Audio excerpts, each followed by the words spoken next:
Par ce acte, le chef du gouvernement Ahmed Bakayoko est venu exprimer la compassion du peuple ivoirien aux autorités libanaises en ces moments difficiles pour le Liban et prier pour le repos des âmes des victimes de cette double explosion.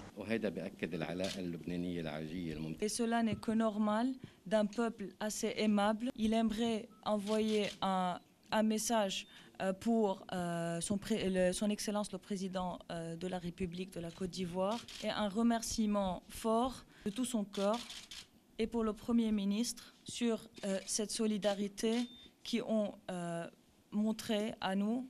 Dans le livre de condoléances, le Premier ministre, au nom du chef de l'État et de la nation, a exprimé toute sa compassion et sa solidarité envers le peuple frère du Liban. Comme vous savez, le drame que vit le Liban appelle à une solidarité internationale.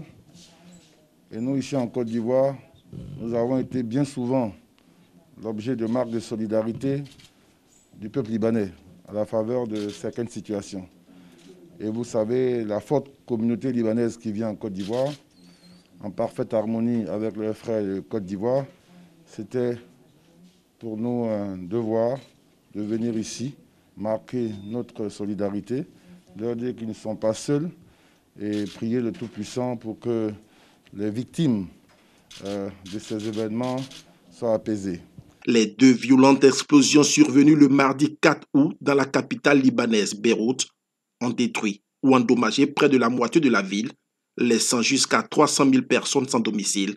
Au moins 100 victimes et 4 000 blessés sont à déplorer. Une journée de deuil national a été décrétée le mercredi pour les victimes.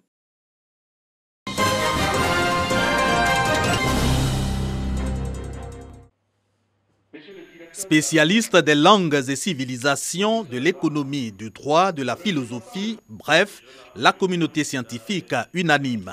Le climat politique actuel présage des crises avant, pendant et après les prochaines élections. Elle appelle donc à l'apaisement. Nous lançons un appel à la paix et à la réconciliation qui, loin de trop, ajoute de l'empathie à la sympathie. Être un animal politique, c'est-à-dire intrinsèquement fondé à faire société, c'est aplanir tout différent avec ses semblables au risque de défaire le socius qui n'est que sa seule richesse. Cette motion, après 2 jours d'échanges et de réflexion pour proposer la contribution des universitaires à la réconciliation, préalable toujours selon les scientifiques à la paix et au développement. 30 communications sur les thèmes, la réconciliation en débat, forme, valeur et représentation collective, et tous relèvent les limites de la réconciliation ivoirienne, celle-ci comparée au modèle sud-africain.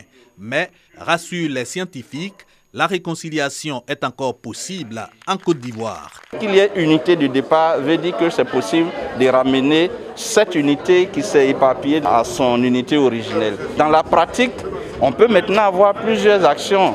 Nous tentons, par-delà la philosophie, la sociologie, les lettres modernes, la linguistique, l'économie, à faire comprendre aux Ivoiriens que nous devons conjuguer nos efforts pour que, en une synergie solide, nous puissions bâtir cet idéal de tête d'espérance qui nous amènera à oublier les quelques grincements que nous avons connus par le passé. Ce colloque sur la réconciliation aura mobilisé chercheurs et enseignants-chercheurs d'Afrique et du monde.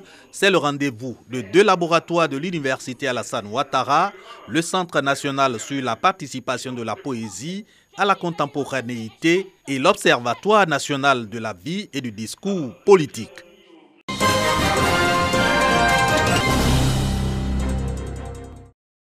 Pour un enseignement sur l'oufouétologie ou les œuvres de Félix Houphouët-Boigny, les 33 ans de pouvoir du père de la nation, à la loupe de Rudolf Nyangkou, 33 ans en quinquennat évoquant chaque mandature de Félix Houphouët-Boigny, soit 3 grandes périodes selon les transformations majeures enregistrées au plan économique, social et politique. De 1960 jusqu'en 1968, le président Félix Houphouët-Boigny a posé les bases économiques. À partir de 1968 jusqu'en 1977, on était dans le miracle économique ivoirien. À partir de 1977, on rentre dans la crise.